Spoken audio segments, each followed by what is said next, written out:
नमस्कार, मयूरी किचनमध्ये तुमचं स्वागत आहे। आज आपण मेथीची कचोरी बघत आहोत। नेहमी आपण मटार कचोरी, मूग डाळ कचोरी बघतो। तर सुरुवात करूया।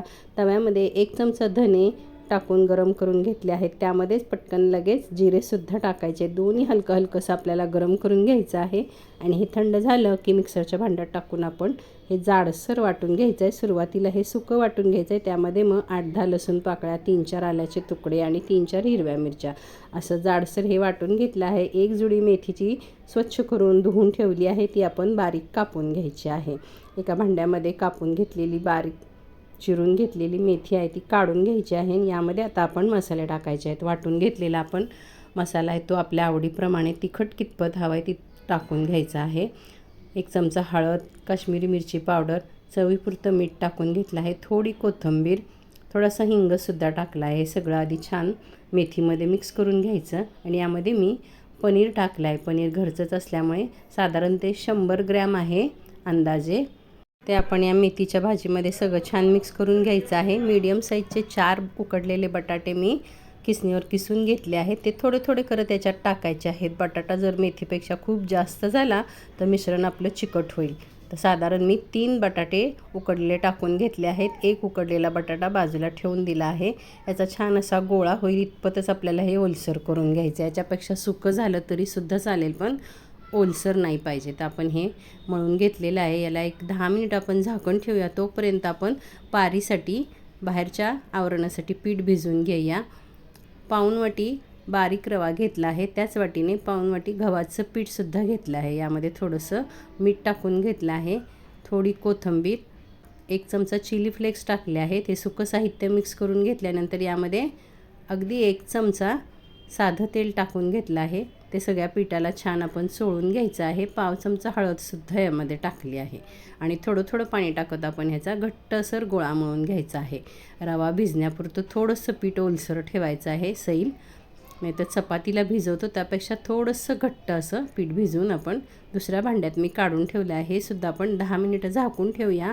10 मिनिटानंतर आपण हे सगळं पीठ एकसारखं छान करून घ्यायचं आहे आणि चपातीला आपण गोळी घेतो तेवढी गोळी काढून घ्यायची आहे आणि पीठ लावून आपण याची चपाती लाटून घ्यायची आहे। चपातीपेक्षा थोडीशी जाडसर आपल्याला ही या पद्धतीची लाटून घ्यायची आहे। अगदी चपातीपेक्षा किंचितशी जाडसर लाटून घ्यायची आहे। याच्यावर थोडंसं पीठ भुरभुरायचं आहे आणि आपण जे मेथीचं आता मिश्रण तयार केलं आहे, मेथी, बटाटा, पनीरचं, ते याच्यावर लावून घ्यायचं आहे। चमच्याने सगळीकडे छान पसरवून घ्यायचं आहे। मिश्रण ओलं असल्यामुळे आपलं पीठ आहे ते सुद्धा खूप सैलसर नसावं, नाहीतर मग मसाला बाहेर येऊ शकतो। वरून मी पांढरे तीळ भुरभुरले आहेत। चपातीवर मिश्रण सगळ्या बाजूने अगदी एकसारखं छान पसरल्यानंतर पांढरे तीळ टाकले आणि वरून थोडीशी पिठाची चिमटसुद्धा पसरवून घेतली आहे आणि ह्याचा असा हलक्या हलक्या हाताने आपल्याला रोल करायचा आहे। मिश्रण ओलं असल्यामुळे खूप दाबलं तर मिश्रण बाहेर येईल, त्यामुळे हलक्या हाताने आपण याचा रोल करून घ्यायचा आहे।